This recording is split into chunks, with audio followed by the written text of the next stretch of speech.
અમારો આશ્રમ સુરેન્દ્રનગર હાઈવે પર આવેલો છે. મારી પાછળ સુરેન્દ્રનગર આવે આગળ જતા, અને આગળ જતા મૂડી ગામ આવે છે. સામે જસાપર બસ સ્ટેન્ડની બરાબર સામે અમારો આશ્રમ આવેલો છે.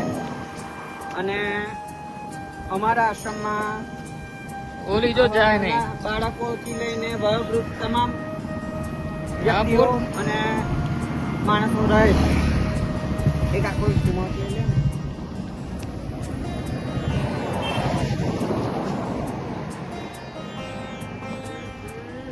આ ભાઈ કેન્સરગ્રસ્ત છે અને તેઓની સારવાર તેમજ ખાધા ખોરાકીની દેખરેખ અમારા આશ્રમમાં કરવામાં આવે છે. તેમજ આ રીતે તમામની અમે અમારાથી બનતી બધી જ સુવિધાઓ અમે પૂરી પાડીએ છીએ.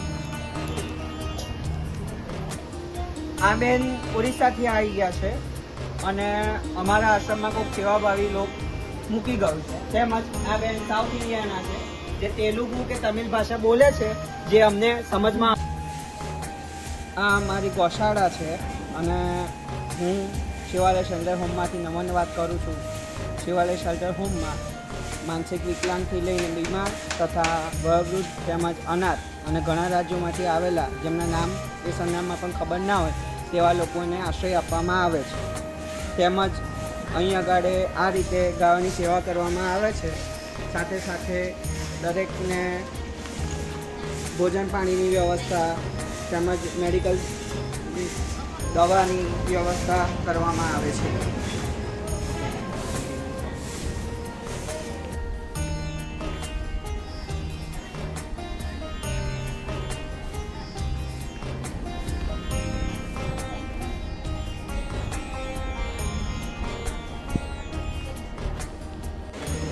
આ અમારો લેડીઝ વિભાગ છે, જેમાં અલગ અલગ રાજ્યોમાંથી આવેલા અને અલગ અલગ ઉંમરના મહિલાઓ તેમજ સ્ત્રીઓ દરરોજ સાંજે 5 થી 7 અમે અહીં આગળ ભજન સાંભળીએ છીએ. અમારા તમામ સભ્યો કે જે અમારા સંસ્થાનો લાભ લઈ રહ્યા છે, અમારી સેવાનો લાભ લઈ રહ્યા છે, તેઓ સમગ્ર અમારા ભજનમાં જોડાય છે. તેમજ જે માતાજી અને બહેનોને ગરબા રમતા આવડે છે તે લોકો અહીંયા આગળ ગરબા રમે છે.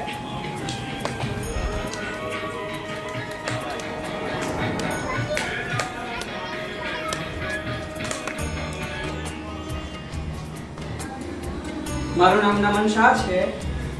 આ અમારા શિવાલય શેલ્ટર હોમમાં સ્થાપિત શ્રી મેરી માતાજી છે, જેઓની સ્થાપના અમે અમારા આશ્રમ જ્યારથી સ્થાપાયો છે ત્યારથી અમે વિરાજમાન અહીંયા કરેલા છે. અને જેની કૃપા થકી ઘણા દર્દીઓ સાજા થઈને પોતાના મૂળ વતન પહોંચી ચૂક્યા છે.